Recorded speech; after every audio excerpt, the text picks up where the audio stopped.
C'est la destinée prophétique de cette église. Amen. Peut-être quelqu'un qui ne le sait pas, je lui dis. Amen. Ceux qui étaient à la veillée passée, j'étais en train de dire le genre de choses qui est censé fonctionner ici. Vous savez, quand vous êtes dans une maison spirituelle, c'est très important de comprendre l'onction qu'il y a dans la maison dans laquelle tu es. Dis avec moi, c'est très important de comprendre l'esprit qu'il y a dans la maison dans laquelle tu es. Dans chaque maison, il y a un esprit. Quand il y a un esprit, c'est-à-dire qu'il y a un genre de grâce qui est censé couler, se manifester. Donc, quand Dieu te connecte à une maison spirituelle, c'est pour que tu bénéficies des faveurs de l'esprit de la maison. Et dans chaque maison, chaque esprit n'est pas le même. Tu vas prendre l'esprit de vase d'honneur, n'est différent de l'esprit d'ICC, qui est différent de l'esprit de KICC, qui est différent de l'esprit de MLK, qui est différent de l'esprit. Et Dieu est comme ça. Dieu a différentes manifestations. Vous me comprenez? Dis avec moi, est-ce que tu me comprends?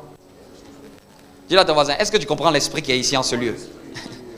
C'est-à-dire que le genre de grâce qui est censé couler ici, qui coule et qui est censé affecter ta vie.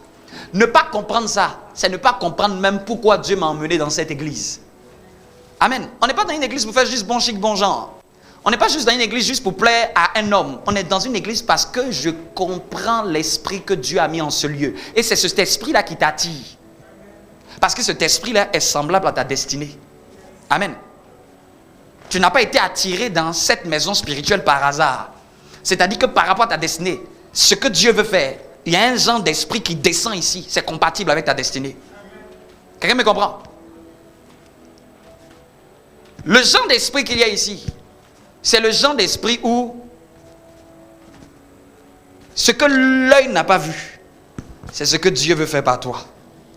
C'est le genre d'esprit où, quand on va te regarder, on ne peut pas prédire ton avenir. C'est-à-dire qu'il y a des gens, quand tu peux les regarder, tu peux dire qu'ils vont devenir grands. Il y a des gens, tu vas les regarder, tu vas te demander, je ne sais même pas, qu'est-ce qu'il y a de bon qui peut sortir d'ici? C'est-à-dire que leur visage, leurs actions, ce qu'ils font, ce qu'ils sont, leur culture, leur origine, il n'y a rien qui donne, et souvent même, il n'y a rien qui donne une information qu'ils vont faire quelque chose de grand. La plupart des gens que Dieu en général va attirer au ministère qu'il m'a donné, c'est des gens en général, au fait, qui sont cassés et brocs. Cassés même, quand il dit cassés, c'est-à-dire que la vie là même là, les a cassés. Des gens bizarres. Mais c'est dedans que Dieu veut faire couler un fleuve. Quelqu'un me comprend? Les gens que même qui n'ont pas compris même, ils ne savent même pas ce à quoi Dieu les appelle. Et puis Dieu les emmène ici. Parce que Dieu veut les forger pour devenir quelqu'un de grand. C'est des gens combattus de toutes parts. C'est des gens que peut-être même les gens ont pu rejeter de partout. Et les gens n'ont même pas pu croire en eux. Amen. Que personne n'a cru en toi. Mais c'est ici que Dieu t'emmène pour t'élever. Quelqu'un me dit, moi, bon amen. Amen, amen, amen.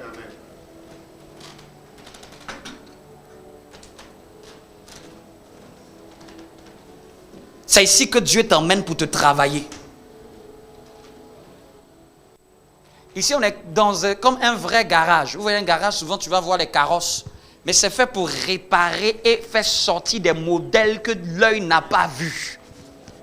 C'est un lieu où Dieu va réparer, redresser, restaurer, reformer, bâtir depuis des fondations jusqu'à la grandeur. Quand on est dans une église où on bâtit, Dieu est très, très, très, très patient. Dieu n'est pas pressé. Quand tu es dans une église où Dieu veut faire de grandes choses avec des personnes, le temps d'investissement sur les personnes va être le temps le plus important. À cause de la grandeur à laquelle Dieu appelle les gens. Quand Dieu attend beaucoup de quelqu'un, Dieu attend beaucoup de préparation. Parce que quelqu'un qui n'est pas préparé, il ne peut pas faire de grandes choses. Vous me comprenez? On était là, je crois que c'était vendredi, il y a 2 semaines. Et puis je posais la question, qu'est-ce que vous comprenez de cette église? Je posais cette question parce que souvent quand tu es dans un lieu, tu ne comprends pas. Ou qu'est-ce que tu remarques? Parce que ce que tu remarques, je parle en termes de ce que Dieu inculque en ce lieu, ce que Dieu libère en ce lieu. Parce que souvent, les gens aiment regarder la partie négative, amen, qui sont les, comment on appelle ça, les œuvres des ténèbres, amen, pour distraire et que les gens ne voient pas ce que Dieu veut faire. Vous me comprenez? Mais maintenant, quand tu arrives à discerner, donc je posais la question, qu'est-ce que tu vois de cette église? Quelle grâce que tu remarques qui coule ici? Donc, plusieurs ont parlé, on faisait le tour de table, plusieurs ont parlé. Et même dans la bouche, dans la sommation de tout ce qui était dit, c'est-à-dire qu'on a pu comprendre, c'est-à-dire qu'ils ont pu comprendre l'appel qui est dans ce lieu. Vous me comprenez? Ils ont pu comprendre que nous sommes une église qui bâtit, une église qui forme, une église qui forme les chrétiens que Dieu va emmener dans ce lieu afin de se déployer. Donc quand quelqu'un entre dans cette église et qui ne sait pas que la première usine que Dieu va vouloir l'emmener, c'est l'usine de la formation de sa personne, de l'enseignement, de l'instruction, de la formation pour le travailler. Et qu'après, le deuxième stade où il doit passer, c'est maintenant se déployer, être un serviteur pour Dieu, utiliser les dons, les talents, sa créativité pour servir Dieu. Dès que quelqu'un ne rentre pas dans ce moule-là, il va dire « je ne suis pas béni ». Il ne peut pas être béni dans cette église. Parce que dans cette église, c'est le cheminement pour que Dieu bénisse les gens. Vous me comprenez? Dans chaque église, il y a un point d'entrée. C'est-à-dire qu'il y a un endroit par lequel tu entres, mais il y a un endroit par lequel tu dois sortir. Donc quand vous voyez un peu les usines là, on met la matière première, ça entre ici. Au début, la matière première est brute, elle est informe. Mais ça rentre dans des moules, ça rentre dans des systèmes, mais après, il y a un produit fini qu'on veut attendre. Si tu entres dans une usine où on fait du pain pour le burger, on va prendre la pâte, on va la travailler, on va la chauffer, on va lui donner une forme, on va l'emmener dans un four, après on va la faire sortir à une certaine taille. Tu ne peux pas entrer dans une usine de pain et vouloir voir du chocolat. Ce n'est pas possible. Ce n'est pas possible. Ils vont te dire qu'ici, là, on forme les gens pour qu'ils soient du pain. On travaille des gens pour qu'ils soient du pain. Pain au chocolat, pain à la fraise, pain à ceci. Mais ici, là, c'est le pain avec toutes ses multiplicités, tous ses dérivés. Voyez un peu. Mais tu ne trouveras pas leur spécialité être de faire du chocolat. Vous me comprenez? Et même si la pâte arrive, et la pâte dit que moi, je ne veux pas rentrer dans ce moule-là. Moi, je vais passer ailleurs. On va dire qu'il n'y a rien qui est fait pour que tu puisses avoir une autre forme. Donc, chaque configuration est le résultat d'une bénédiction. Quand Dieu donne l'esprit à un leader, celui qui suit l'esprit du leader rentre dans sa bénédiction. Parce que c'est comme ça que Dieu, le chemin que Dieu a tracé pour le faire rentrer dans ses grâces. Vous me comprenez? Ceux qui vont suivre, par exemple, l'esprit du pasteur Mohamed Sanogo, que Dieu a emmené dans leur vie, ceux qui vont le suivre, eux, ils vont rentrer dans leur grâce. Ceux qui ne vont pas le suivre, même s'ils sont dans son église, ils ne vont pas rentrer dans les bénédictions qui sont rattachées à son appel. Ils ne vont pas être pareil. Ceux qui doivent être bénis au travers d'ICC, s'ils n'y rentrent pas dans le moule ICC, ils ne recevront pas les fruits et les bénédictions d'ICC. Même s'ils ont fait 15 ans dedans. Vous me comprenez?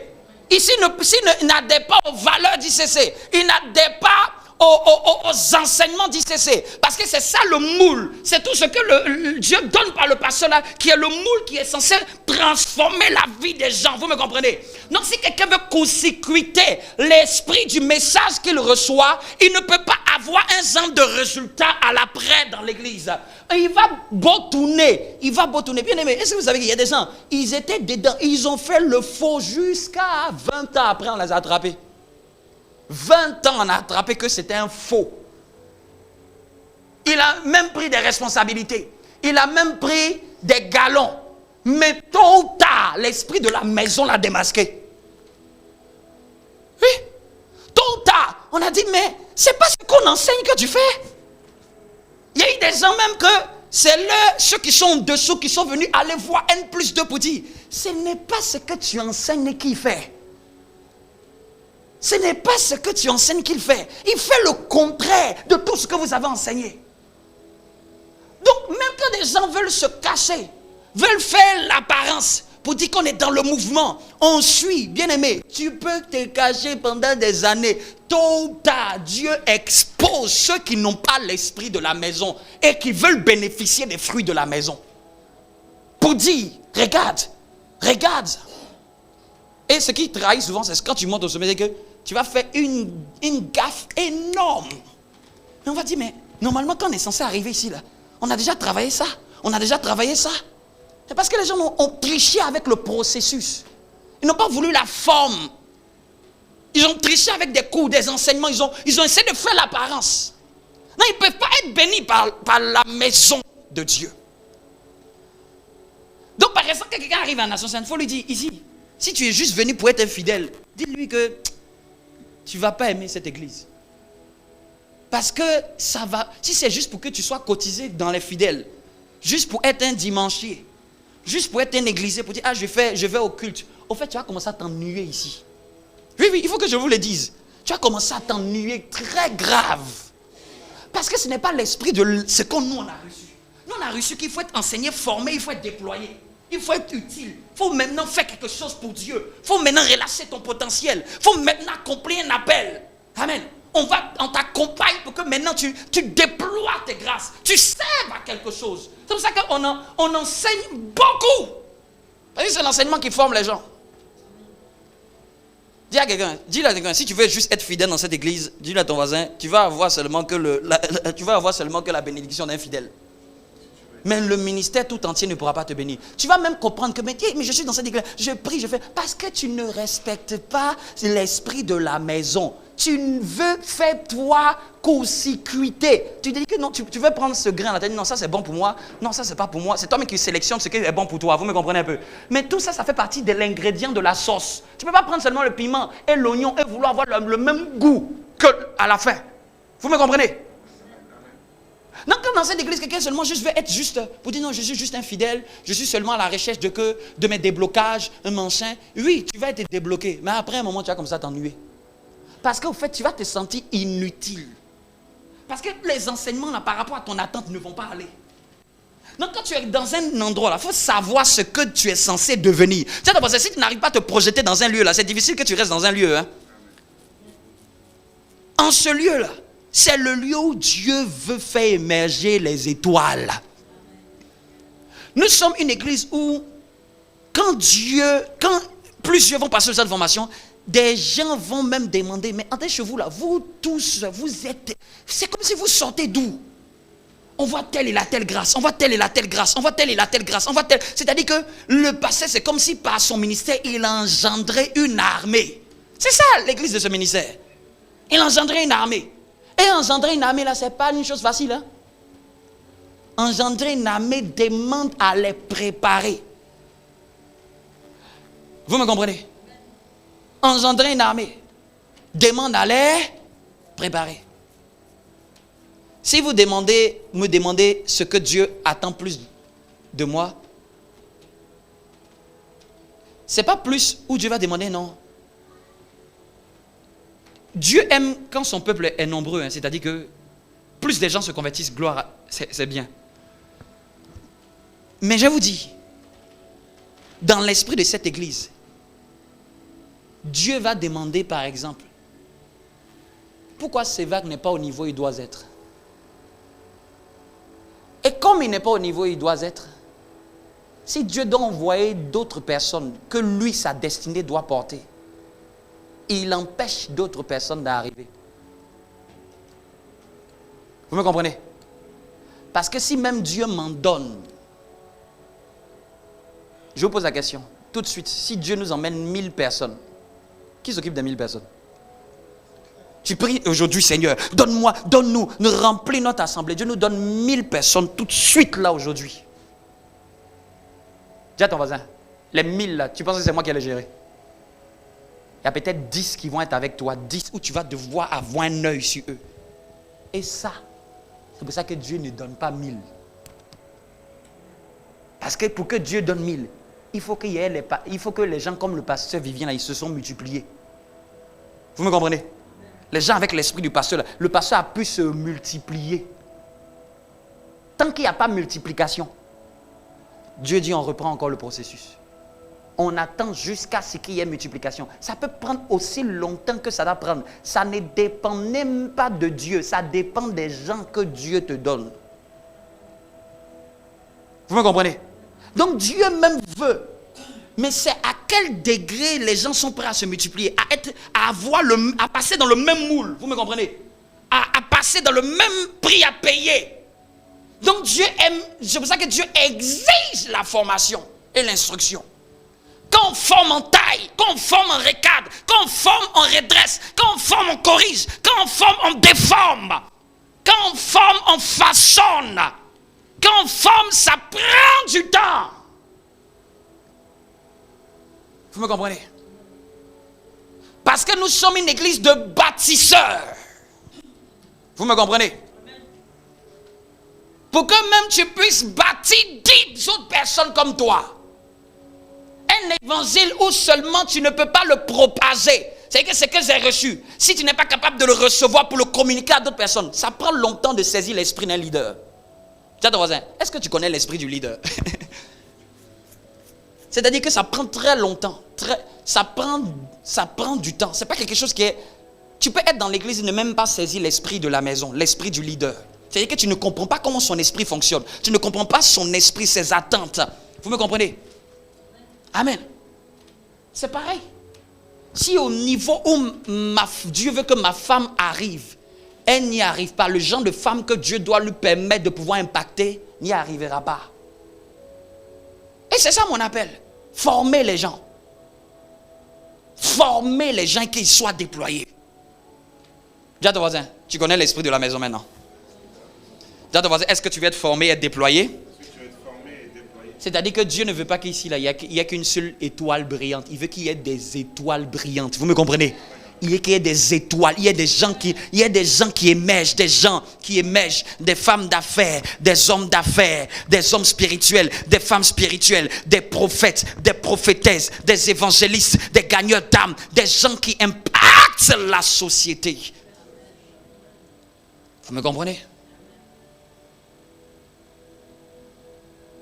Dis à ton voisin, il y a quelque chose que Dieu a mis dans ton cœur. Mais pour ça, il faut accepter de passer par le processus. Il faut accepter d'être réformaté. Il faut accepter d'être forgé. Il faut accepter même de suivre le train du leader. De suivre le train dans lequel il veut aller. De suivre l'esprit dans lequel il veut nous emmener. Par là, je comprends là où il veut m'emmener. De suivre le mouvement, la dynamique dans laquelle il est. Je dis, tu vas devenir quelqu'un de grand. Dis à ton voisin, tu vas devenir quelqu'un de grand. Oui. C'est ça la destinée de cette église. Tu es censé devenir quelqu'un de grand. Je te promets, si tu suis ce que Dieu nous donne ici, tu vas devenir quelqu'un de grand. Amen. Tu vas faire des choses que toi-même tu vas te demander comment tu arrives à faire ça. Tu vas être une bénédiction pour les gens. C'est les gens qui ont venu boire une eau.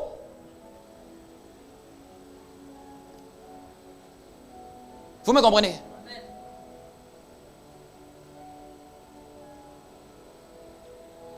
Vous me comprenez? Vous savez que souvent pourquoi je peux être en train de la pousser? Le jour où elle se baptisait, j'étais là, on l'a mis dans l'eau du baptême.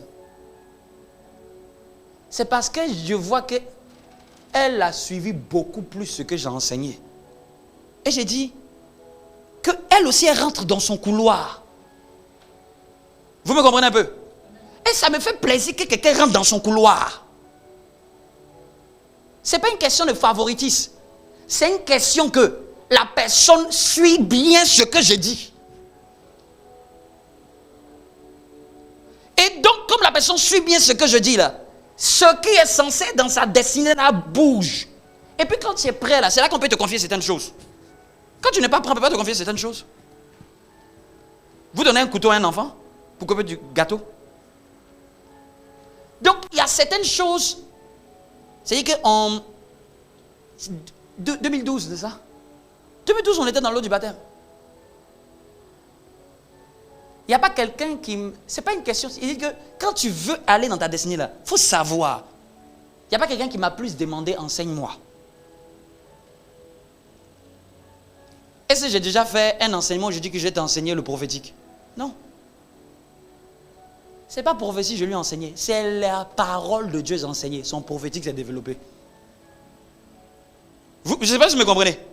C'est l'enseignement là que Dieu a donné là. Que ce qui est en elle a émergé. Donc c'est comme un produit fini. Souvent quand tu es dans un lieu là, tu peux montrer un produit fini pour dire, voici un produit fini. Voici un produit fini de mon usine. Vous me comprenez un peu? Donc, je donne ça pour que tu suives les mêmes conseils. Pour dire que tu veux aussi que ce que Dieu a mis en toi émerge là. Suis, tu vas voir. Tu vas voir. Ça arrive. Même ma femme, elle arrive. Elle va vous surprendre. Amen. Même toi-même, tu arrives. Tu vas être surpris. Amen. Toi-même, tu arrives. Toi-même. Dis avec moi. Moi-même, j'arrive. Oui. Vous êtes surpris de ce qui est en vous. Même dans ce qui arrive, elle arrive. Tu vas être surpris de ce qui est en elle. Amen. Elle-même va être surpris de ce qui est en elle. Les gens disent, waouh. C'est ça l'esprit de la maison. Amen. Dis avec moi, moi-même j'arrive.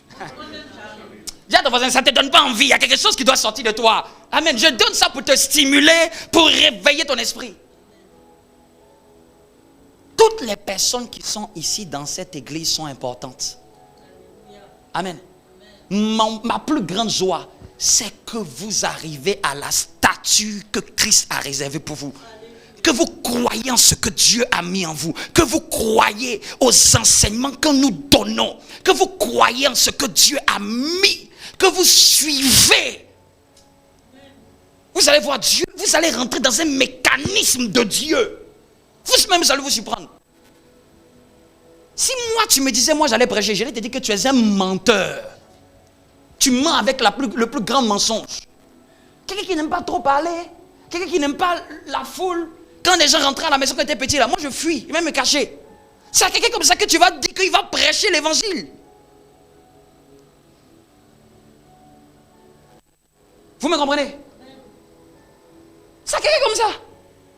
Dieu prend ce qui n'a pas de forme pour confondre le monde. Est-ce que quelqu'un me comprend? Ce n'est pas comme un message, mais c'est ce que l'Esprit de Dieu veut que je te dise d'abord. Ça, c'est la parole prophétique. Vous me comprenez? Je dissocie toujours ma parole prophétique de mon message, de l'enseignement. C'est la parole de prophétie que Dieu veut te donner aujourd'hui. Vous me comprenez? Crois que tu es dans un bon lieu. Crois que tu es dans un lieu qui est loin. Souvent les choses de Dieu, ce n'est pas quelque chose qui est spectaculaire. C'est souvent, ça ne commence pas avec les choses qui sont spectaculaires. Ça commence par les choses simples que l'être humain peut négliger. Mais c'est ça là, si tu ne négliges pas, c'est ce qui va te propulser. Les choses de Dieu ne viennent pas de manière spectaculaire pour te dire non, pour t'attirer, te frapper le regard. Les choses de Dieu viennent de manière humble et cachée. Celui qui est sage peut en discerner. Même la grâce de Dieu est en ce lieu, est empaquetée dans un jeune homme de 34 ans qui ne parle pas trop, qui, quand tu regardes même, vous me comprenez? Mais c'est cassé dedans. C'est comme ça que Dieu a fait les choses. Dieu a voulu que ce qui est grand là ne soit dans quelque chose qui est caché, afin que celui qui est sage puisse discerner. Celui qui est sage puisse voir. C'est comme ça. Un jeune évangéliste était allé dans un programme. Et puis, on l'a invité. Il était assis derrière. Et il y a une femme aussi qui est venue s'asseoir. Elle dit vraiment, oh, l'homme de Dieu n'a qu'à venir depuis. Elle ne savait pas que c'était lui qui était assis. Hein.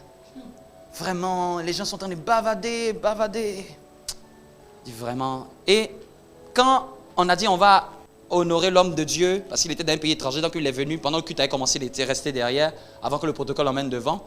On a dit que pendant le culte on va accueillir l'homme de Dieu, quand il s'est levé, il a dit, c'est quoi ça? C'est sur les tours des gamins, on nous a envoyés. C'est ce qu'elle a dit. C'est dans les tours des enfants, là, on m'a invité là. C'est lui, Amen.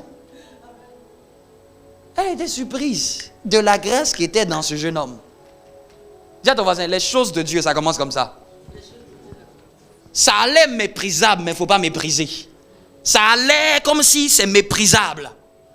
D'ailleurs, même Jésus, quand il est venu, la Bible dit qu'il n'avait ni beauté, ni regard pour nous plaire. C'est-à-dire que si tu voyais Jésus passer en son temps, tu n'allais même pas savoir que c'était le oint qui passait. Tu allais dire que non, c'est quel brigand de 30 ans qui est en train de passer avec 12 brigands avec lui. Tu allais dire que non, c'est quel chef rebelle. La Bible dit qu'il n'avait ni beauté pour plaire. C'est-à-dire que quand tu regardais Jésus là, il n'avait rien pour dire que voici le Messie.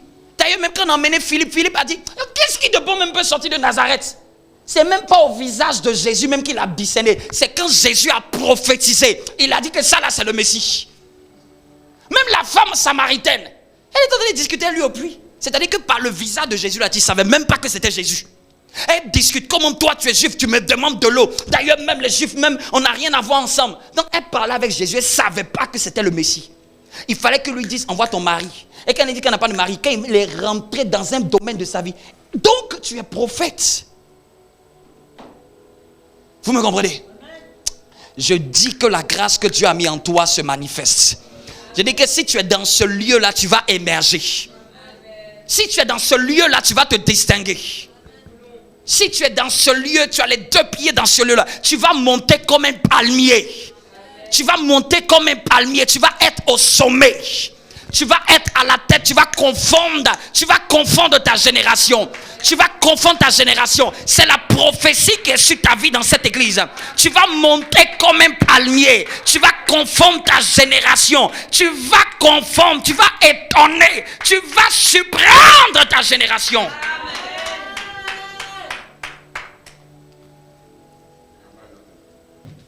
Wow. La vie chrétienne, c'est un processus. Amen. C'est un chemin. C'est un chemin. Ah, je suis dans la joie. Amen. Dans la joie de ce pas de sa vie. C'est parfois, souvent, on ne le raconte pas, mais il a eu beaucoup de combats. Beaucoup de combats. De la même manière que Dieu l'a emmené dans cette église prophétique, je sais qu'il a une grande destinée. C'est comme ça. S'il pouvait regarder dans ses calculs, il n'y a rien qui aurait pensé qu'il allait se trouver en 2024 dans une église où il allait se baptiser. Si lui-même voulait demander, il dit non, dans mes calculs, je ne pensais pas à ça. Toute chose concourt au bien de ceux qui aiment Dieu. Et c'est le bon choix que tu as fait. Le meilleur. Une part qui ne te sera jamais enlevée. Attache-toi. On va prendre Matthieu chapitre 5. Là, j'ai entré dans mon message. Amen. Donc, comme on est dans une église qui façonne, maintenant tu comprends, non? On est dans une église qui façonne, n'est-ce pas? Qui forge. Qui forge. Si je devais demander, j'aime poser la question. Au-delà de mes thèmes, c'est quoi mon message qui revient le plus dans mes thèmes? C'est quoi je prêche le plus souvent? Parce qu'en général, tu dois arriver à saisir, quand tu commences à saisir l'esprit d'un leader, tu commences à saisir l'esprit de son message. Elle dit connaître Dieu. Quoi d'autre? Oui, connaître Dieu. Allez-y, dites ce qui vous vient à l'esprit. Il n'y a pas une question qui est bonne ou mauvaise. Souvent, vous allez vous rejoindre. Par rapport à ce que tu vois depuis que tu nous côtoies, qu'est-ce que tu peux faire sortir comme, quelle est l'idée générale? C'est ça qu'on appelle le message d'un homme de Dieu. Chaque homme de Dieu a un message. Il peut prêcher beaucoup de thèmes. Mais s'il est vrai de Dieu, il a un message central. C'est-à-dire que c'est quelque chose sur lequel il va revenir tout le temps dessus. Même s'il va donner un autre titre, au fait, ce que Dieu veut vous dire par lui, là, va toujours ressortir dedans. C'est ce qu'on appelle un message. Vas-y. Chercher Dieu, connaître Dieu, oui. Connaître la parole de Dieu. Tout ça, je mets ça dans le même bloc. Chercher Dieu, connaître la parole de Dieu, oui. Avoir la foi, oui. Quoi d'autre encore? Les plus anciens.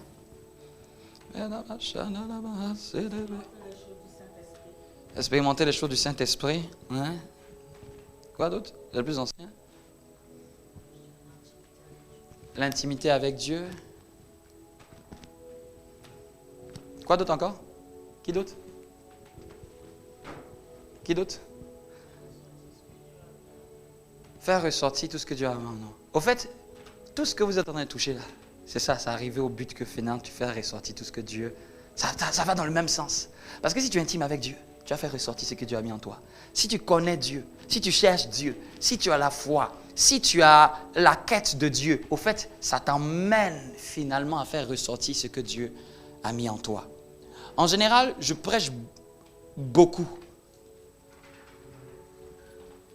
la transformation d'une personne pour accomplir sa destinée. Je prêche tous les ingrédients qui aident à transformer une personne, qui le rapproche de Dieu pour que finalement il atteigne son appel et son but, pour qu'il se déploie. Vous me comprenez?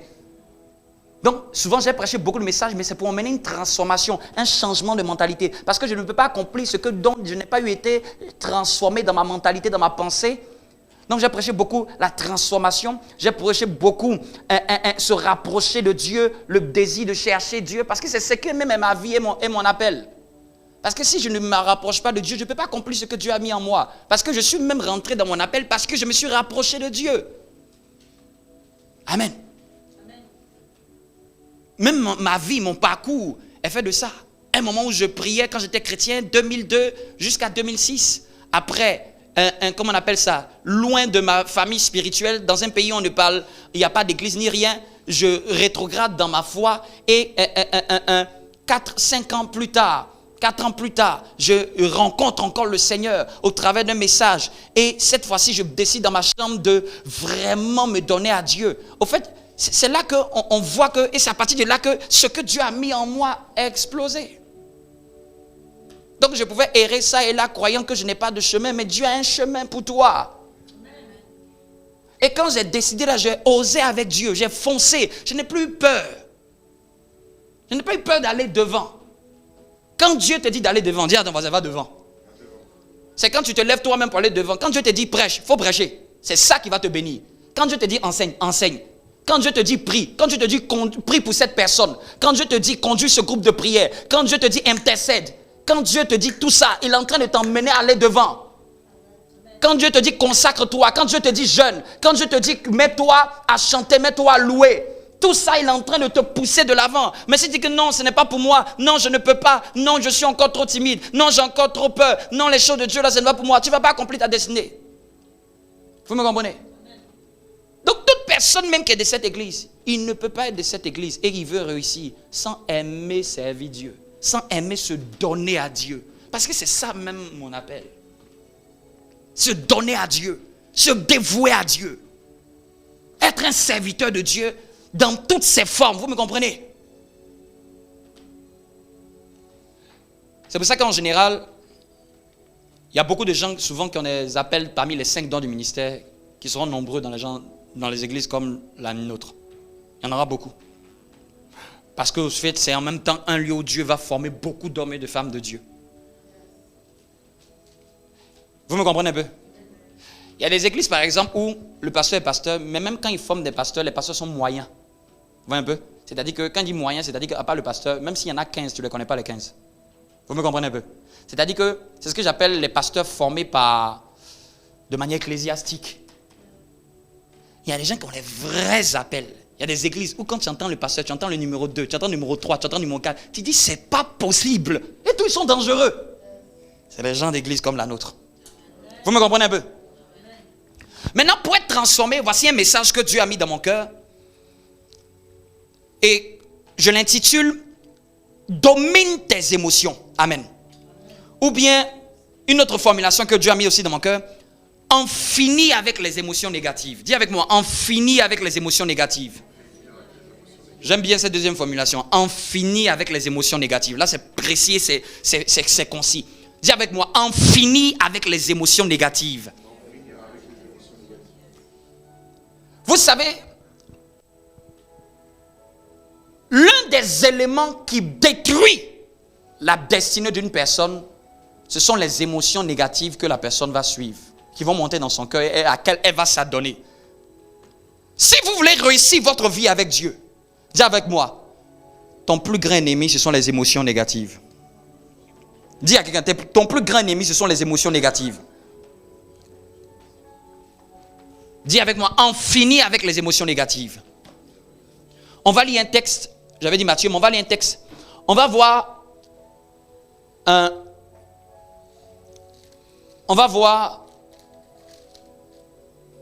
dans Genèse. Amen.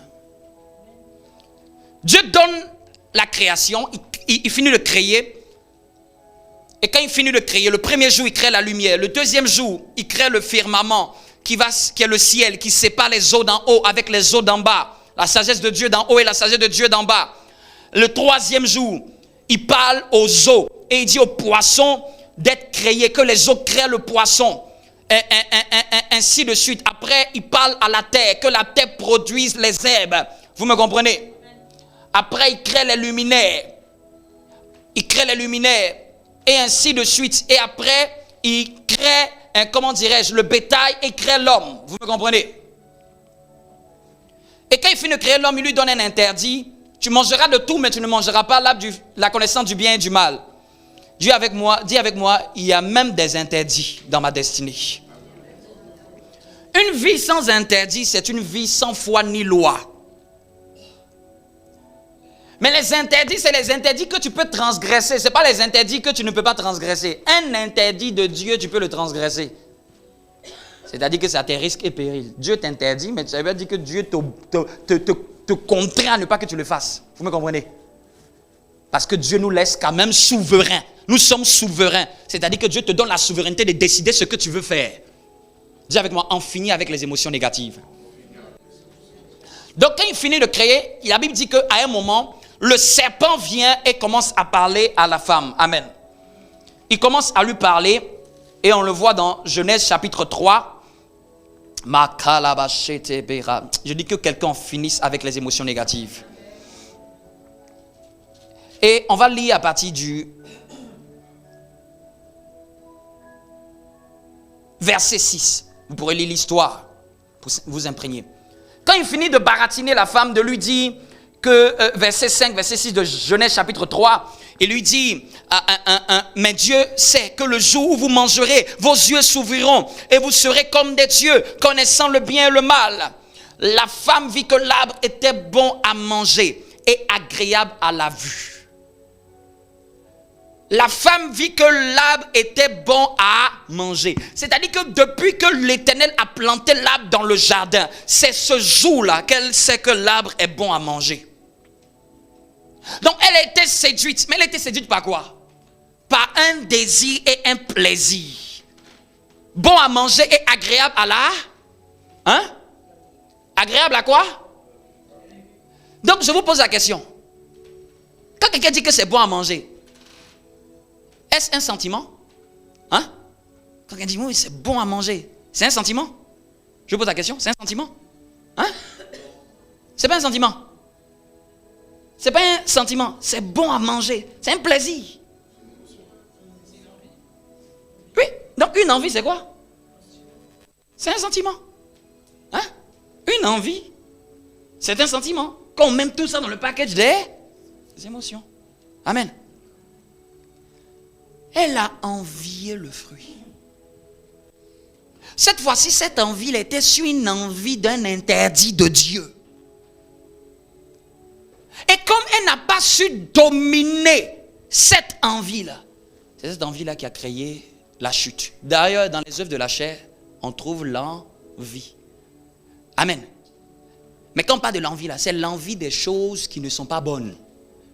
Vous me comprenez? Donc pour vous dire que même la chute de l'humanité a commencé quand quelqu'un s'est laissé séduire par ses sensations et ses sentiments, ses désirs et son plaisir. Bien aimé, le plaisir et le désir qui n'est pas canalisé, ça détruit la destinée. Ce n'est pas parce que tu as un désir que ça veut dire que ce désir-là, tu dois t'y soumettre. Ce n'est pas parce que tu as une envie que ça veut dire que cette envie-là, il faut réfléchir et de te dire d'abord, est-ce que cette envie-là est noble? Cette envie-là, est-ce qu'elle est correcte? Est-ce que cette envie-là va dans le sens des choses de Dieu? Ou est-ce qu'elle est mal canalisée? Parce que Satan peut exciter ton envie. Les circonstances extérieures peuvent se passer pour exciter en toi un désir qui n'est pas de Dieu. Qu'est-ce qui a fait que Ève a chuté? Qu'est-ce qu'il a fait? Hein? Qu'est-ce qu'il a fait?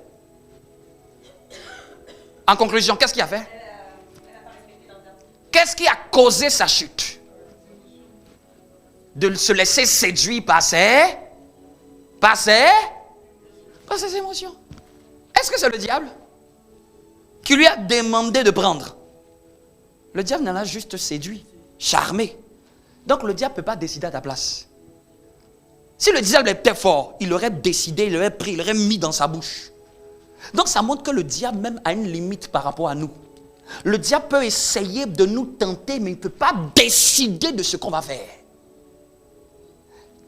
Vous comprenez un peu? Ne mettez pas un diable à un rang au niveau des êtres humains. Les êtres humains ont un pouvoir de décider ce qu'ils veulent faire. Donc quand quelqu'un est chrétien et puis il me dit que non, pasteur, c'était plus fort que moi, c'est un menteur, il ment. Il n'a pas lu la parole de Dieu. Ça ne peut pas être plus fort que toi. Parce que même ce n'était pas plus fort que Ève. Elle pouvait refuser. Vous me comprenez? Elle a vu que c'était bon à manger.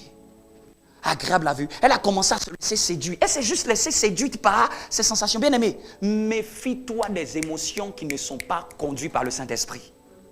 C'est ceux-là qui sont les pires des émotions. Dieu, est-ce que vous avez vu que Dieu est une émotion? Dieu est esprit.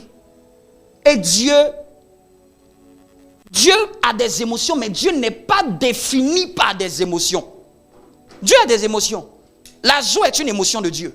Mais Dieu n'est pas défini. Quand on définit Dieu, on lui dit qu'il est esprit.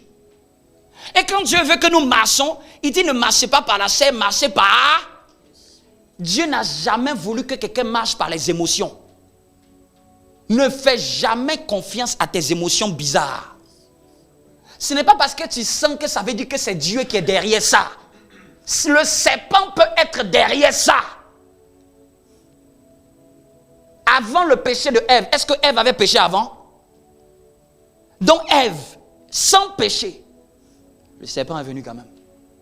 Maintenant, imaginons-nous notre sang. Jusqu'à aujourd'hui, même notre corps a la conséquence de la malédiction d'Adam et Ève. Et puis Dieu a des voisins, c'est toi qui vas jouer avec le serpent. C'est-à-dire que quand Adam et Ève sont nés là, ils sont nés sans connaître le péché. C'est-à-dire que pur. Mais le serpent est venu quand même dire, séduire, activer un désir émotionnel pour chuter. Ça veut dire qu'il faut qu'on se méfie. S'il y a un élément que tu dois te méfier, regarde quelqu'un, dis-lui, s'il y a un élément que tu dois te méfier, méfie-toi des émotions. Méfie-toi. On ne bâtit rien sur les émotions, on bâtit sur des convictions. Quand tu es une femme, un homme de destinée, ne décide rien sur la base d'une émotion. Aussi grande l'émotion soit, calme-toi, réfléchis et décide par conviction. Parce que vous savez pourquoi dans nos églises on a beaucoup de destruction? Les gens agissent sur la base des émotions. Les gens se sont comportés, ont pris des décisions, se sont engagés sur la base des émotions. J'ai envie de servir, j'ai envie de venir servir. C'est une conviction ou c'est une émotion? Quand c'est une émotion là, quand c'est une émotion, c'est qu'il a te chasser. Oui. Quand c'est une émotion qui t'emmène à une église, vous savez c'est quoi là? C'est une autre émotion qui a te fait partir. Quand c'est une émotion qui t'emmène à aller vers quelqu'un pour dire qu'on veut être ensemble, c'est une autre émotion qui a fait que vous allez vous séparer. Quand c'est une émotion qui t'emmène dans le christianisme, c'est une autre émotion qui a te fait quitter le christianisme.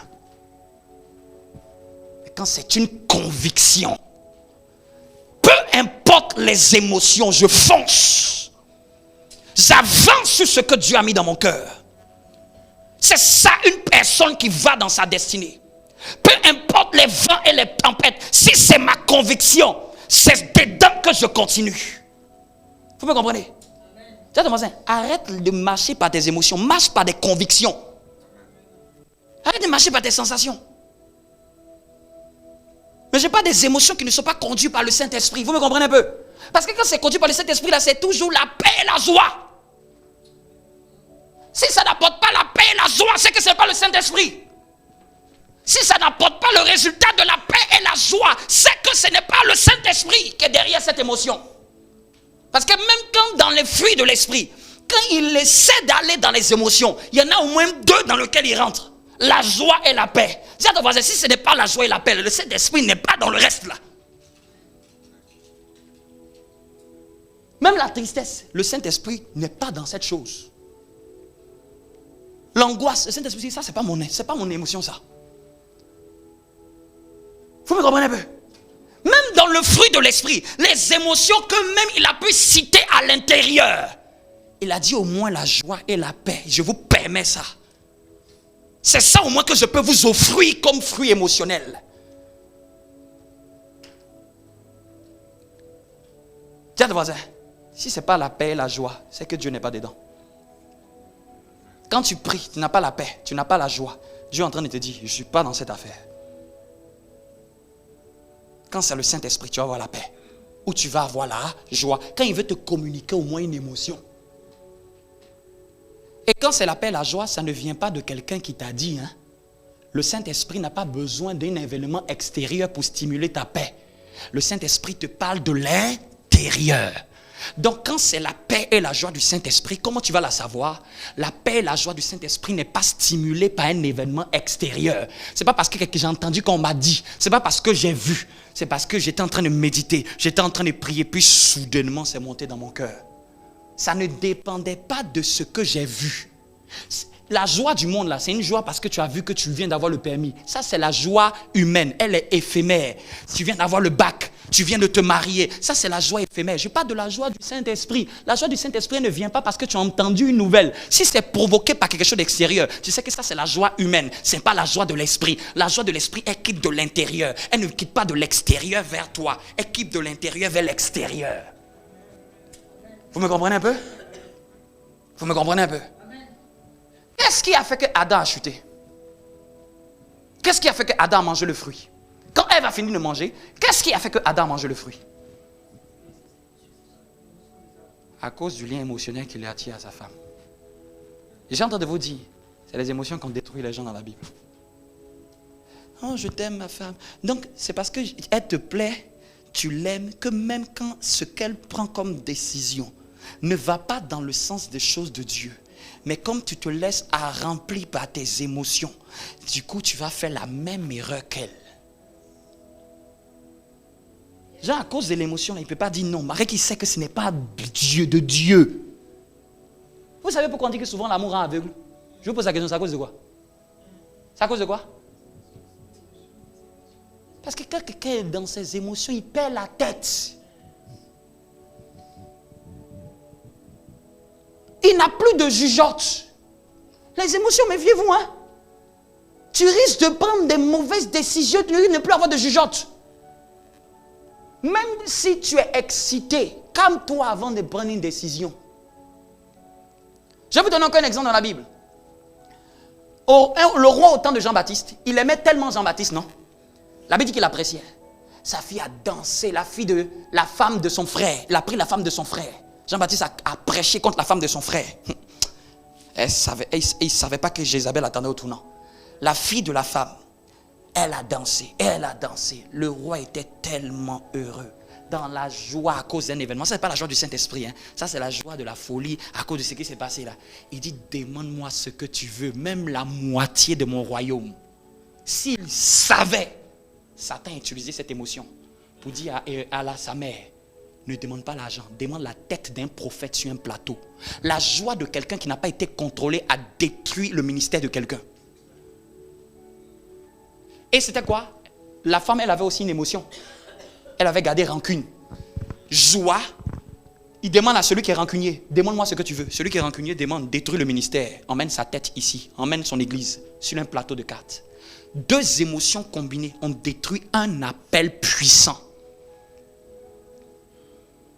Des gens qui étaient en autorité. Il avait de la peine. Lisez bien la Bible. Le roi, il t'a dit, qui m'a dit de dire ça? Pourquoi? J'ai oublié que j'aimais Jean-Baptiste. Même si j'aime pas trop tout ce qu'il dit, mais au moins il prêche bien. Au fait, il était déjà lié. Quand le roi parlait avant, le roi ne change pas. Regardez comment une émotion, une excitation, juste parce que la petite fille a dansé, elle a remué ses hanches. Tu t'es laissé emparer de tes émotions et tu as voulu même lui donner la moitié de ton royaume. Comment peut te fou et insensé pareil? C'est pour ça qu'on ne prend jamais de grandes décisions dans des émotions. On prend les décisions par conviction après prière et réflexion. Même si tu as envie de décider là, calme-toi, va prier d'abord. Prends 3 jours, prends une semaine. Laisse le temps, prends le temps de réfléchir, peser le pour et le contre, écouter des conseillers avant de te décider. Mais ne claque pas sur le coup d'une émotion tout de suite. Tu peux faire des choses que tu peux regretter à vie. Tu peux faire des choses que tu peux regretter à vie. Tu peux te fermer des portes à vie. Tu peux te blacklister un réseau à vie. Tu peux faire qu'on risque de ne plus jamais avoir confiance en toi. Vous me comprenez? Amen. Et quand on rentre dans ce domaine-là, en plus des hommes, les femmes doivent faire très attention. Les femmes, Dieu leur a donné un discernement dans leur âme. Un très fort discernement dans leur âme. Qui est plus fort. Elles ont une sensibilité psychique plus élevée. Sensibilité dans l'âme plus élevée que celui de l'homme. Mais pendant que c'est un don, ça fait qu'elle peut sentir tout type d'émotion. Si elle n'est pas travaillée par Dieu, une femme va se détruire. Une femme va se détruire. Si elle ne se laisse pas travailler par Dieu, le flux, cette sensibilité forte que Dieu lui a donnée là, va faire que ce sera les émotions négatives là qu'elle va absorber. Et elle va plus agir par émotion. Agir par l'esprit, n'agis pas par émotion. N'agis pas par émotion, agis par l'esprit. Dis avec moi, en finit avec les émotions négatives. Vous savez qu'est-ce qui fait que souvent, dans tous les ministères, là, vous savez, soyons vrai, vous pensez que dans tous les ministères des hommes, ce n'est pas une attaque contre les femmes. Hein. J'ai dit, la femme a une très grande sensibilité dans son âme. C'est-à-dire que ce que moi, je peux mettre du temps à sentir, ma femme peut sentir ça plus vite que moi parce qu'elle est femme. Dieu lui a donné une grâce à une femme, aux femmes. C'est-à-dire qu'il doit avoir une très forte sensibilité de sonder l'environnement. C'est pour ça qu'on rentre dans quelque part là. Une femme peut dire, celle-là, elle n'est pas claire. Mais l'homme, il a la tête en l'air comme ça. La femme, elle approche comme ça. Elle dit, elle n'est pas nette. Elle n'est pas nette. L'homme a dit, oh, arrête de dire des bêtises. Mais la femme a déjà discerné par un regard. Oui, soyons honnêtes. Même quand les femmes entrent dans les choses de Dieu, elles vont plus loin même que les hommes. Elles ont une très forte sensibilité. Mais cette sensibilité-là, si elle n'arrive pas à la canaliser par le Saint-Esprit, ça va être canalisé par le serpent. Le serpent, c'est pour ça que les personnes que le diable utilise pour détruire le plus, c'est les femmes. C'est l'instrument que Satan va utiliser parce que c'est l'instrument qui a une très forte dose émotionnelle. Pour séduire, on ne prend pas un homme mannequin, on prend une femme mannequin. Ça courbe même de sa forme là, ça excite l'émotion des hommes. La femme est quelque chose de puissant. Hein? C'est un élément que même le diable utilise pour détruire. Vous me comprenez? Dans les boîtes de nuit, s'il y a beaucoup d'hommes, on ne fait pas rentrer. On veut qu'il y ait beaucoup de femmes. Ça attire les gens. C'est un pouvoir d'attraction émotionnelle. C'est un pouvoir qui attire même les hommes. Pour détruire un homme, on utilise toujours une femme. Pour détruire Samson, on a utilisé Dalila. On n'a pas utilisé autre chose, on a utilisé une femme. Pour détruire Samson. Pour détruire David, c'était une femme. Vous me comprenez? Vous me comprenez? Mais maintenant, quand elle n'arrive pas à canaliser ça du côté du Saint-Esprit, le Saint-Esprit n'arrive pas à dompter son âme, le serpent va récupérer. Et le serpent, lui, il est le champion des émotions négatives. Le serpent, toute sa vomissure, là, c'est les émotions négatives. Dis avec moi, c'en est fini des émotions négatives. Vous me comprenez? Si une femme travaille, elle pèse plus vite que les hommes. C'est ce qui fait que souvent, même dans nos églises, vous pensez que les hommes, là, dans les ministères, vous demandez pas pourquoi la plupart des hommes de Dieu là, n'aiment pas trop confier de grandes responsabilités aux femmes. Hein? Vous avez jamais posé la question? Parce qu'ils voient toujours une faiblesse. Quand elle n'a pas travaillé ça là, aucun homme de Dieu va vouloir la placer en haut. Parce qu'il sait qu'un jour là, sur la chair, elle va dire n'importe quoi. Elle va voir ta tête. Son message va devenir ta tête. Tout le message là, elle va oublier. Ou elle va venir reverser tout ce qui s'est passé hier. C'est pour ça qu'il faut arriver à discerner mes émotions du Saint-Esprit. Le Saint-Esprit n'est pas dans l'agitation émotionnelle. Le Saint-Esprit est pragmatique, réfléchi, posé. Tiens, ton voisin, si tu sens tes émotions veulent t'emballer trop là, dis Seigneur, donne-moi la réflexion. C'est la seule chose, hein. Vous pensez que quoi? La plupart des hommes de Dieu ont peur. Oui. Peur. Peur. Mais quand une femme est travaillée par Dieu, je crois que dans cette église-là, ça va exister. Regardez même, quand les femmes prêchent même, regardez le niveau auquel elles s'arrêtent. C'est pour prêcher la popote. C'est pour prêcher les enfants. C'est pour prêcher... C'est-à-dire que ça reste même dans le cadre émotionnel. Même quand on leur donne la parole, c'est pour dire que reste dans les trous des émotions. J'ai dit ça arrête dans cette église-là, ça s'arrête. Dans cette église, Dieu va émerger des femmes qui vont prêcher la croix, qui vont révéler des mystères de la Bible, qui ne vont pas limiter leur esprit aux choses qui sont basses, mais qui vont élever leur esprit avec la maturité émotionnelle. Bon, après, quand un homme aussi rentre dedans, aussi, là, ça devient pire aussi. Ouais. Les hommes, en général, ce qui les fatigue, c'est beaucoup plus la réflexion. Les hommes, ce qui les fatigue... Au fait, de la même manière que la femme a un point faible, les hommes ont un point faible, hein, c'est la réflexion. Ils réfléchissent trop cartésien. C'est pour ça que les femmes croient vite. Les hommes, ils sont en train d'hésiter. Est-ce que... D'ailleurs, même, regardez ici, il y a plus de femmes que d'hommes. Les femmes croient vite. Les femmes sentent l'esprit plus vite. Elles savent discerner là où il y a l'esprit.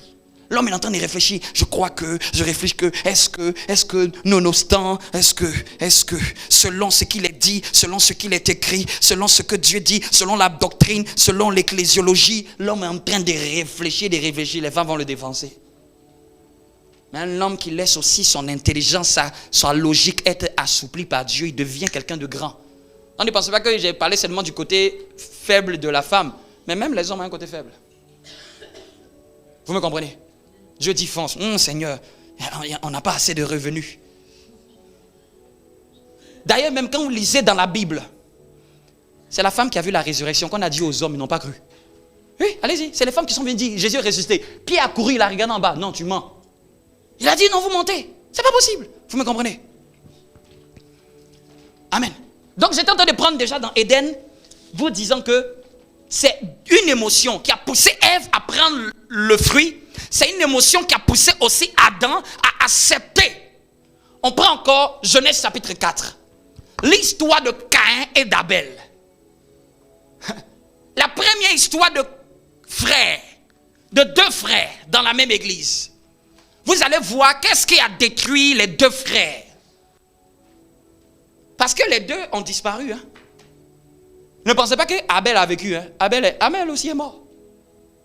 L'histoire là, de deux frères se sont arrêtés. Et on va voir c'est à cause de quoi. Je lis l'histoire. À partir du chapitre 4, verset 1er. Adam connut Ève, sa femme. Elle conçut et enfanta Caïn. Et elle dit, j'ai formé un homme avec l'aide de l'Éternel. Elle enfanta encore son frère Abel. Abel fut berger et Caïn laboureur. Au bout de quelque temps, Caïn fit à l'Éternel une offrande des fruits de la terre. Et Abel de son côté en fit une des premiers-nés de son troupeau et de leur graisse. Les deux, ils ont offert à l'Éternel, mais n'ont pas offert les mêmes choses. Amen. Je ne vais pas rentrer dans le mystère du domaine christique d'Abel. Ce n'est pas ça mon message. Mais Abel était une préfiguration de Christ. Si on me dit même le premier prophète de la Bible, c'est Jésus qui a nommé le premier prophète de la Bible. Le premier prophète, c'est Abel. Parce que l'acte qu'il a posé était prophétique. Il a posé un acte qui préfigurait le sacrifice expiatoire par le sang. Le sang d'un premier-né. Jésus-Christ est le premier né d'entre les morts. Vous me comprenez? C'est en cela qu'Abel a été prophète. Sans forcément avoir prophétisé, mais avoir posé un acte qui a un sens prophétique, même jusqu'à aujourd'hui. Mais regardez un peu ce qui s'est passé. La Bible dit que l'Éternel porta un regard favorable sur Abel et sur son offrande. Mais il ne porta pas un regard favorable sur Caïn et sur son offrande. C'est ce qui souvent arrive même dans nos communautés, dans des familles où il y a des frères et des sœurs. Les gens ne vont pas émerger au même moment. Et il faut que vous vous absteniez. Hein. Vous n'allez jamais être émergé et porter du fruit en la même saison. Là, il peut arriver qu'à cette saison, le frère qui est là commence à émerger plus qu'un autre frère. Ou bien la sœur qui est là commence à émerger plus qu'une autre sœur. C'est là que le serpent va rentrer. Si tu n'arrives pas à faire attention aux sentiments que tu vas recevoir, dis à ton voisin, ça te fait quoi quand c'est quelqu'un qui est en haut et que toi tu n'es pas encore en haut? Ça te fait quoi? Tu as quelle émotion? Ça te fait quoi que quand c'est quelqu'un, c'est lui que le pasteur tout le temps remplace et toi c'est pas toi? Ça te fait quoi? Dis à ton voisin, ça te fait quoi? Si tu n'arrives pas à dire cette émotion, c'est suspect. Si tu n'arrives pas à travailler cette émotion, c'est celle-là qui va te détruire. Ça te fait quoi que quand quelqu'un est en avant toi, vous avez commencé ensemble, mais c'est lui qui a une promotion avant toi. C'est lui qui est favorisé. On a l'impression que c'est lui. Bien aimé, dans les choses de Dieu, là, il faut l'accepter. Chacun va avoir sa saison de visitation. Chacun ne va pas être élevé tous au même moment. Même dans cette église, tout le monde ne va pas être élevé au même moment. Il y a des gens que je vais les élever avant d'autres. C'est comme ça. Maintenant, si tu fais, quand ça va se passer, dis à ton voisin, quel genre d'émotion tu vas avoir? Dis à ton voisin, comment tu vas te sentir? Tu vas sentir quoi? Dis à ton voisin, tu vas sentir quoi? Ça sera quoi? Ça sera quoi? André, Dieu là, André le pasteur, il aime plus que celle-là, plus que moi. Dis à ton voisin, André, ma maman, elle aime plus que le pasteur, plus que moi. Plus la sœur, plus que moi. Elle aime plus ma grande sœur, ma sœur. En vrai, tout le monde l'aime. Moi, on ne m'aime pas. Dis à ton voisin, tu sais quelle méditation tu as commencé à faire? Tu sais quelle méditation tu as commencé à faire? Tu as commencé à faire la méditation que le serpent aime. C'est quoi qui a détruit cette famille-là? C'est quoi? Écoutez. La première fois que Dieu a prêché dans la Bible, c'est quand il a vu quelqu'un avec une émotion négative. Regardez bien. La Bible dit que Dieu ne porta pas un regard favorable sur Caïn. Dieu ne l'a pas exaucé. Regardez ce qui est passé. Caïn fut très... Lisez bien, prenons bien la Bible. Caïn fut très... Lisez bien, je veux que quelqu'un lise ça dans sa Bible. Caïn fut très irrité. C'est quoi être irrité? Tu peux prendre dictionnaire, Google, tout ce que vous voulez. Caïn fut très... L'irritation là, c'est quoi? C'est une logique ou c'est quoi? C'est quoi l'irritation? C'est une émotion négative. Il fut très irrité. Qu'est-ce qui a fait qu'il fut irrité? Regardez encore. Et son visage fut abattu. Donc il a eu deux émotions d'un coup. Irritation et abattement. Abattement, c'est synonyme de découragement. Non seulement il est en colère, et puis il est découragé en même temps. Vous me comprenez? Et regardez au verset 6. Quelqu'un peut lire ça? Regardez au verset 6. Est-ce que ce message a fait du bien à quelqu'un? Je vous dis, c'est ça qui va faire que tu vas aller loin. Si vous comprenez le message là, c'est ça qui va faire qu'on va aller loin. Continue. Verset 6. Quelqu'un peut lire à haute voix? Et l'Éternel dit à Caïn, c'est-à-dire que l'Éternel n'est pas venu parler à Abel, qui n'aimerait pas que Dieu lui parle. Abel qui a été exaucé, Dieu ne lui a pas parlé. Mais Dieu est venu parler à Caïn, il lui a dit quoi? Pourquoi tu as ce genre de sentiment? Pourquoi quand on regarde ton visage là, tu es abattu, découragé? André, tu n'es plus motivé. Pourquoi tu es abattu? André, tu n'es plus engagé. Et pourquoi tu es irrité? C'est comme si tu es en colère contre quelqu'un. Qu'est-ce qu'il lui a dit d'autre? Certainement si tu agis bien. Il dit certainement si tu agis bien. Souvent, au lieu de mettre ta colère à agir bien, tu mets ta colère sur les gens. Il dit que si tu agis bien, tu vas relever ton visage. C'est Dieu qui nous dit qu'il y a eu un agissement de Caïn qui n'était pas bien. La Bible ne nous a jamais révélé ça.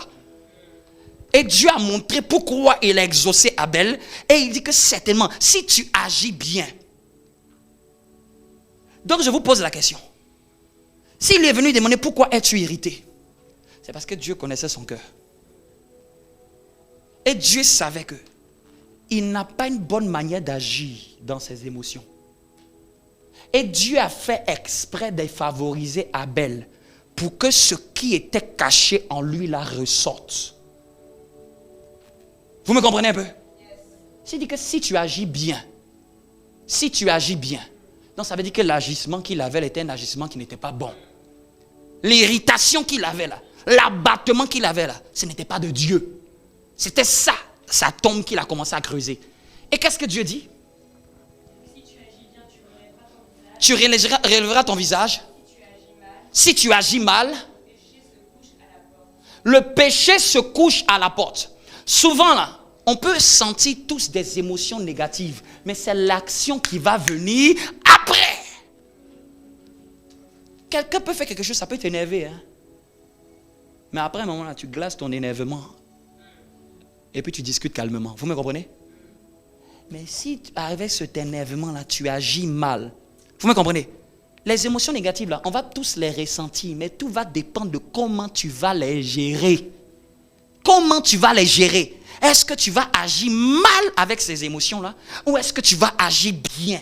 Tout va dépendre maintenant du choix que tu vas prendre. Tu es irrité, oui. Tu es abattu, oui. Si tu agis bien, tu vas relever ta tête.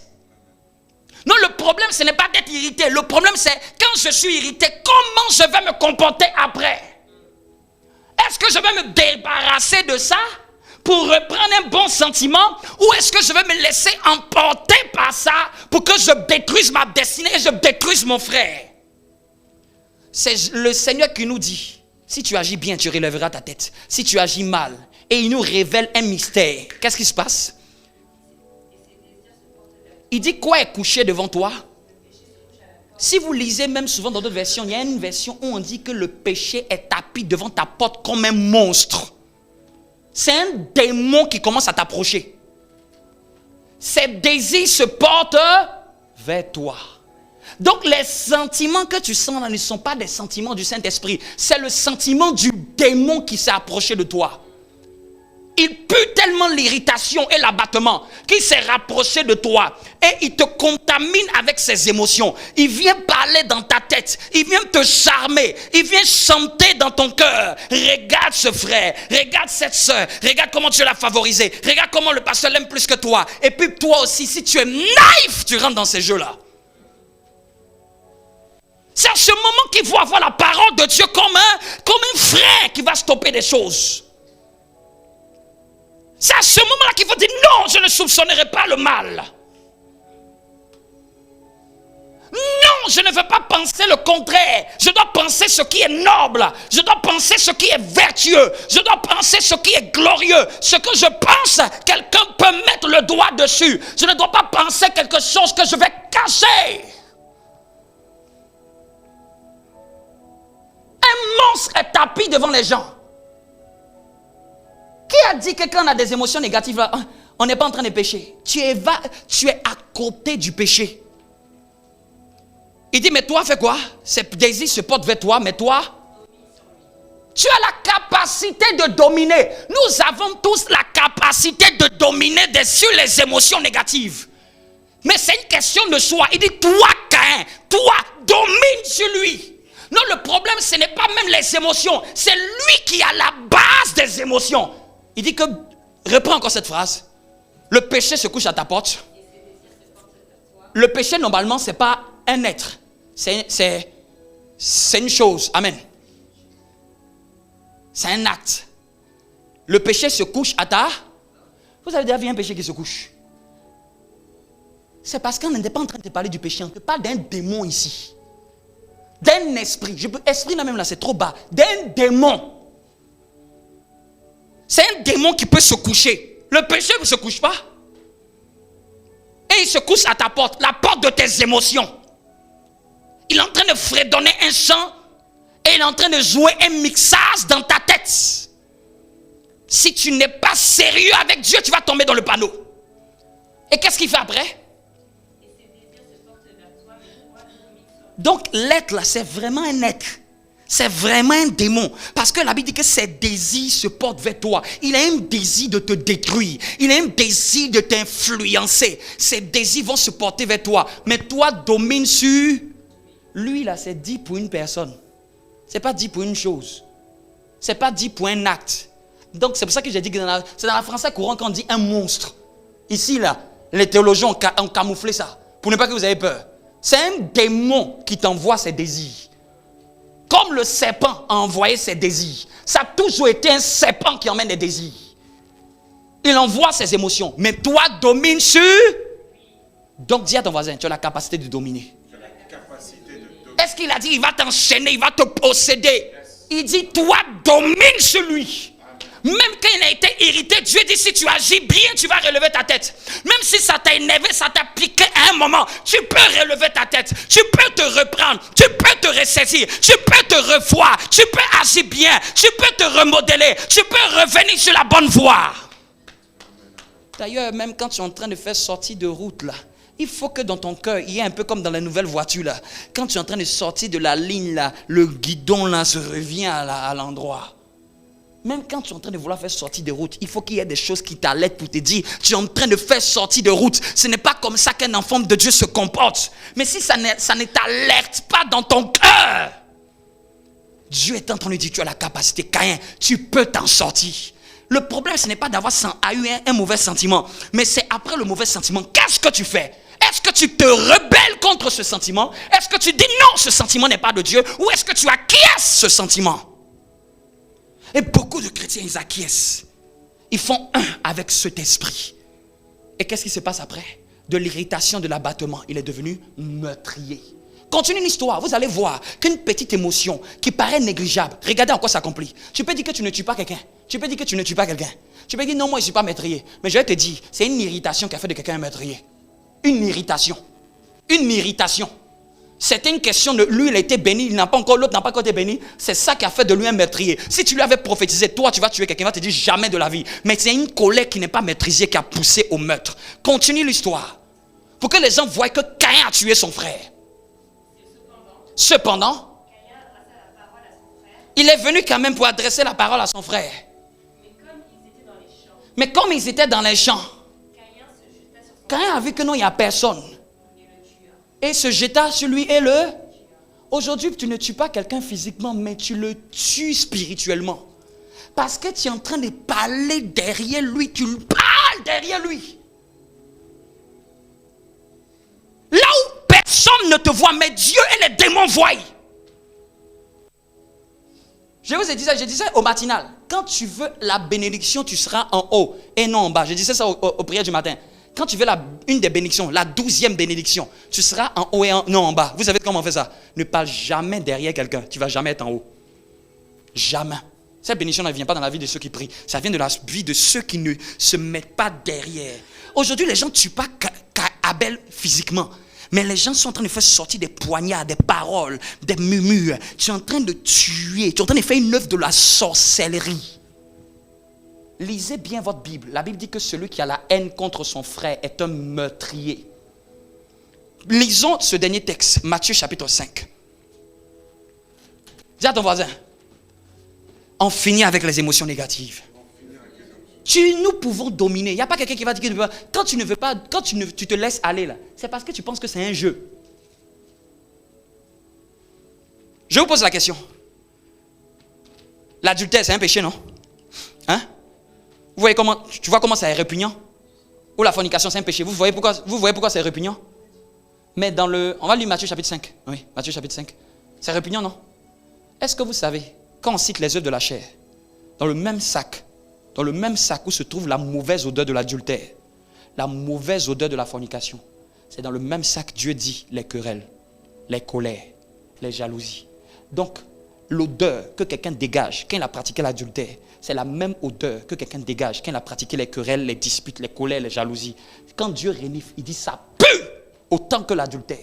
Dieu n'a pas dit il y a les péchés spéciaux à part, l'adultère, la fornication. Ce sont les péchés spéciaux. Les péchés moins spéciaux, ça va être la jalousie, la colère. Les œuvres de la chair sont la chair. Quelqu'un qui manifeste la jalousie est aussi charnel qu'un fornicateur. aussi charnel. Dis à ton voisin, si tu manifestes ces genres d'émotions et que tu te laisses aller à ces genres d'émotions, tu es aussi charnel. Les chrétiens, ils pensent que c'est pas parce qu'on n'est pas fornicateur que tu n'es pas charnel. Hein? C'est le niveau de la petite section dans les choses de Dieu. Si tu as vaincu ça, gloire à Dieu. Mais le Saint-Esprit et les hommes te disent, tu n'as encore rien fait. Ce que tu penses que c'est un exploit là, tu n'as encore rien fait. Ça, c'est le plus facile. Parce que c'est péché que tu fais avec quelqu'un. Un péché que c'est dans ton âme. Tu n'as pas besoin de quelqu'un. Ça sort tout seul. Qu'est-ce qui a fait que Moïse a dû briser les tablettes de la loi après 40 jours de jeûne? Qu'est-ce qu'il a fait? Il a vu le peuple de Dieu casser tout ce que Dieu a écrit à sa main. Vous savez ce que Dieu a dit? C'est même pas moi qui vais tailler. Tu vas tailler les pierres, je vais réécrire. Tu peux recommencer quelque chose que tu as fait dans ta vie juste parce que tu t'es laissé aller à une émotion et tu as détruit une chose que Dieu est en train de faire en place. Vous ne savez pas ce que ça peut faire. Ça détruit des destinées. On va dire que Samson a été détruit par Dalila. Allez-y, lisez bien la Bible. Méditez la vie de Samson. Samson a été détruit par des émotions négatives. Samson s'est laissé aller au rejet, à l'amertume. L'amertume, pourquoi on a raconté mon énigme? Pourquoi vous avez raconté mon énigme? Pourquoi vous avez raconté mon énigme? C'est à cause de cette énigme-là que tu es énervé? Samson a erré. Il a été détruit par la solitude, détruit par le rejet, détruit par l'amertume. Dis avec moi, ça en finit avec les émotions négatives. Si tu ne considères pas les émotions négatives à le même piédestal que les péchés d'immoralité sexuelle, si pour toi tu penses que c'est tolérable, c'est pour ça que ça se tolère dans ta vie. En fait, tout dépend de notre révélation. Si tu penses que ça, c'est aussi une œuvre de la chair, on peut sentir tous quelque chose de négatif, mais c'est est-ce qu'on va se laisser aller à ça? C'était la semaine dernière. Je lis mon texte, mais je raconte mon histoire. Amen. Bon, souvent les gens aiment bien les histoires. Je peux te raconter mon histoire? C'est une histoire vraie. C'est une histoire vraie. C'est 3 songes. 3 songes. Dans 3 songes, mais ça me faisait parler de 3 catégories de personnes que j'avais à faire en face de moi à l'église. Et c'est ce qui m'a poussé à préparer même ce message. Je pouvais prêcher un autre message, mais dans mon esprit, Dieu dit, si je t'ai montré ça, c'est que parle de ça. Dans un premier rêve, je parlais avec quelqu'un que je connais. C'est pas quelqu'un d'ailleurs, dis à tes voisins, c'est quelqu'un peut-être qui est à côté de toi, on ne sait jamais. Dis-lui, c'est pas moi, peut-être c'est pas moi. Méfie-toi des hommes de Dieu. Ils peuvent voir quelque chose que toi, tu ne sais même pas. Il va te regarder. Il ne va jamais regarder à ce qui est négatif. Il va toujours regarder à ce qui est positif. Donc quand je dors, je dis à la personne, non mais pourquoi tu as fait ça? La personne dit, non mais je suis libre de le faire. Hein, machin. Et puis la personne a commencé à devenir un peu plus insolent. À devenir un peu plus rebelle. Mais la personne, c'est une personne que quand je connais, la personne n'est pas comme ça. En réalité. Amen. Vous voyez un peu? En réalité, dans l'église, la personne n'est pas comme ça. Donc j'étais surpris qu'une autre attitude s'était manifestée. Dans le rêve, j'étais un peu choqué. Donc la personne s'était un peu beaucoup plus que... a manifesté beaucoup plus. Mais j'ai dit, la personne a manifesté beaucoup plus de rébellion vis-à-vis de mes conseils. Mais toi-même, tu penses que quoi? Toi-même, à ton tour, là, tu as fait quoi? J'ai dit, hey. Et ça me parlait d'une catégorie de personnes. Après, j'ai fait encore un autre songe, encore une autre personne. Dans la personne, je partais prendre ma clé. Je partais prendre quelque chose dans ma voiture urgent. Et puis la personne était avec une autre personne que je ne connais pas, mais comme une amie. La personne venait me faire signe. Et puis, c'est comme si c'était un peu dans le noir, je ne voyais pas très bien la personne. Est-ce que tu veux que je continue l'histoire, mais tu veux que je m'arrête? Ah, les gens, ils aiment les histoires, les ânes, machallah. C'est-à-dire que dans la semaine là, c'est comme si c'était comme des photographies. Donc, la personne était un peu comme dans un coin sombre. Donc, je savais que c'était peut-être quelqu'un, c'est la personne que je connais. Mais j'étais tellement pressé que j'ai dit dans mon esprit, je vais aller faire ce que je vais faire vite dans ma voiture avant de revenir vers la personne qui me fait signe. Quand je suis revenu vers la personne qui me fait signe, c'est son ami que j'ai trouvé là, la personne a disparu. J'ai dit, mais où est l'autre? La personne dit qu'elle est en train de bouder. Elle a boudé, elle est partie. J'ai dit, mais pourquoi elle est partie? Elle dit, non, tu ne m'as pas salué. J'ai dit, non, je n'étais pas bien vu. Je n'ai pas su que c'était toi. Mais la personne ne voulait pas, comprendre. Mais c'est son ami qui n'est pas de l'église, là. C'est son ami qui dit, mais essaie de comprendre. C'est pas ce qu'il est en train de t'expliquer. C'est-à-dire que son ami qui n'est pas de l'église est en train de dire, mais pourquoi tu réagis comme ça? Pourquoi tu te comportes comme ça? Mais écoute, le pasteur, il est en train de te dire que ce n'était pas son intention de ne pas te saluer. Mais la personne était omnibulée par sa bouderie. C'est comme si elle était fâchée comme moi, que même me parler, elle ne voulait pas me parler. Et le deuxième songe s'est arrêté là. Je peux te dire le troisième. Amen, prêche. Le troisième, j'ai dit à quelqu'un, on a programme. J'ai dit, on a programme, on a un programme, Dieu va se manifester. La personne m'a posé la question. Il va faire quoi? Qu'est-ce qu'il va faire? Dis-moi ce qu'il va faire. Donc, au fait, quand la personne m'a posé la question, je savais que c'était son incrédulité. La personne disait que, on connaît un peu tout ce que tu vas faire. On va s'attendre à quoi d'autre? C'est ce que la personne me posait la question un peu. Ouais, un peu. Et je voyais qu'à chaque fois, j'avais affaire à des esprits. Ce n'est pas les personnes qui sont le problème. C'est les esprits qui peuvent influencer les personnes. Peut-être même ça ne va jamais s'accomplir. Vous me comprenez un peu? Parce que l'enseignement vient pour corriger certaines choses, pour ne pas que ça arrive. Vous me comprenez un peu? Moi, je ne suis pas du genre que quand je fais les rêves, je dis que non, ça doit s'accomplir. Hein. Il y a des rêves, il ne faut jamais souhaiter que ça s'accomplisse. Quand ça s'accomplit, que la personne, tu as tout fait que ça ne s'accomplit pas. Non, je comprenais en moi que j'avais en face de moi trois types d'esprits différents. Une catégorie qui n'écoute pas, qui est beaucoup plus têtue et beaucoup plus rebelle. Une autre catégorie qui est beaucoup plus dans les bouderies, dans les trucs que, j'ai pas envie de te parler, machin, ou bien pour des petites choses qui se vexent, pour des petites choses, vous comprenez un peu. Et une autre catégorie qui est incrédule, qui ne croit même pas à tout ce qu'on fait. C'est trois esprits. Dis à tes voisins, plus jamais ça dans ma vie. Tiens-toi debout. Amen.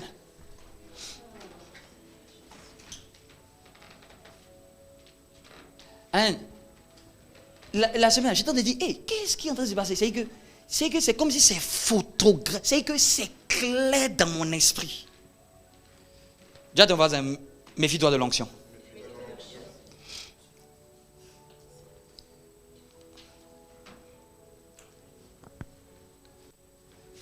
Un homme de Dieu ne connaît pas tout, hein. Mais son travail, quand Dieu lui a confié des brebis, il est très fort pour les encadrer. Un vrai homme de Dieu ne connaît pas tout. Mais par rapport à ce que Dieu lui a donné là, il est ouin vraiment pour les conduire. Vous me comprenez un peu? Il est vraiment ouin pour ça. Vous me comprenez? Tu vas prier pour ton cœur. Personne n'est à l'abri des émotions négatives. Amen. Il n'y a personne. Même moi-même, je ne suis pas à l'abri. C'est vraiment garder le cœur. Les prochaines fois, je vais donner, avant la fin de cette série, je vais donner beaucoup de points pour aider à en finir avec ça. Mais un des points que j'ai touché là, c'est que les émotions ne peuvent pas te dominer. Toi, tu peux les dominer. Le Saint-Esprit a dit, toi, domine sur eux. On a pris cette parole-là. Et je te veux que tu retournes avec ça, que tu peux dominer sur n'importe émotion. Et je t'ai aussi dit que ne pas te fier à tes émotions. Fie-toi à tes convictions. Amen. Fie-toi au Saint-Esprit. Est-ce que c'est le Saint-Esprit qui t'a mis ça à cœur? Amen. Les émotions sont instables. Les émotions, tout de suite, là, tu peux être content, tout de suite, tu peux rentrer à la maison, on peut t'envoyer un SMS, tu peux être un peu triste. Parce que les émotions, ça bouge, ça fluctue. C'est pour ça qu'on ne marche pas par émotion. Vous me comprenez? Tout de suite, là, tu peux être joyeux, tu as dit Amen. Mais tout de suite, là, quelque chose va se passer à la maison, ça peut un peu t'irriter. Mais tu ne vas pas marcher par rapport à tes sensations. À un moment, tu vas aller dans ton lieu secret, tu vas revenir en toi-même, tu vas revenir comme tu étais. Vous me comprenez un peu? Les émotions, ça bouge, ça fluctue, c'est instable. C'est pour ça que Dieu ne veut jamais qu'on se fie à ça pour marcher avec lui. Il veut qu'on se fie par rapport à la parole et à son esprit. Quelqu'un me comprend? Dis à ton voisin, ça se couche devant nous. Mais je dois dominer dessus. Donc, quand il y a un message, c'est qu'il va avoir son... Il va avoir son quoi? Il va avoir son client. C'est-à-dire que toute la période de la série, là, c'est ça que Dieu va prendre pour te tester.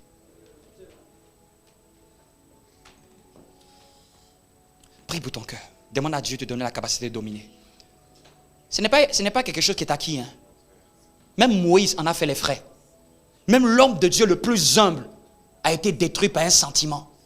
A été empêché d'aller à Canaan à cause d'un sentiment. Il a frappé le rocher. Il s'est laissé aller à la colère. Même Jésus dans le jardin de Gethsémani, il a dit mon âme est triste jusqu'à la mort. Il a même prié jusqu'en agonie pour qu'un ange vienne le fortifier. Parce qu'il voulait renoncer à sa destinée. Il voulait prendre une mauvaise décision. Dans un moment d'angoisse, Jésus aussi voulait prendre une mauvaise décision. Mais Jésus a tellement prié qu'un ange est venu le fortifier pour qu'il se ressaisisse et prenne une bonne décision. Même Jésus qui est Dieu fait chair a connu des tourments dans son âme. Personne n'est à l'abri de cela. C'est pour ça que tu dois t'attacher à Dieu. Oh Dieu, aide-moi. Ne me laisse pas être affaibli par ces genres d'émotions. Ne me laisse pas prendre la mauvaise décision. Souvent par des émotions, on a pris des mauvaises décisions. On a fermé des portes. On a dit non, tandis que ce n'était pas ce qu'on voulait. Ou si on avait compris la pensée de Dieu, on aurait pu aller loin. On aurait pu aller loin. On s'est laissé avoir. On s'est laissé duper. Une émotion forte ne veut pas dire que c'est toujours Dieu qui est en train de nous dire quelque chose. Quand tu te sens mal, demande la prière. Demande la prière, ne reste pas tel que tu es. Ne reste pas dans ton coin. Ne reste pas en disant non, je vais m'isoler. C'est là que Satan pourra mieux t'abattre. C'est là que tu vas prendre des mauvaises décisions. Quand même ça ne va pas, demande l'aide même de l'homme de Dieu. Demande l'aide de ton frère. Demande prier pour moi. Il n'y a pas de honte à dire prier pour moi. Parce que je sens que ce qui est en train de m'attaquer là est fort. Il n'y a pas de honte à demander prier pour moi. Que Dieu soutienne mon cœur. Que Dieu soutienne mon cœur. Personne n'est à l'abri de ça. Personne n'est à l'abri de ça. Jésus a failli prendre une mauvaise décision de ne pas aller à la croix à cause de l'angoisse, la peur, le stress. Regarde comment tu peux mettre une bonne opportunité devant toi, mais à cause de la peur, à cause du stress, à cause de l'angoisse, à cause de ce que tu as vécu dans le passé, tu dis que tu risques de prendre la mauvaise décision. Non, Seigneur, donne-moi de garder mon cœur.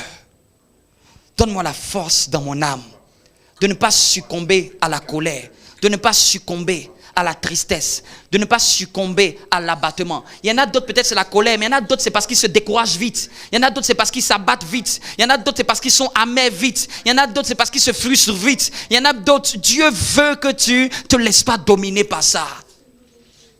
Chacun a une faiblesse dans son âme qu'il doit prendre conscience et prier beaucoup pour cela. Que Dieu nous aide.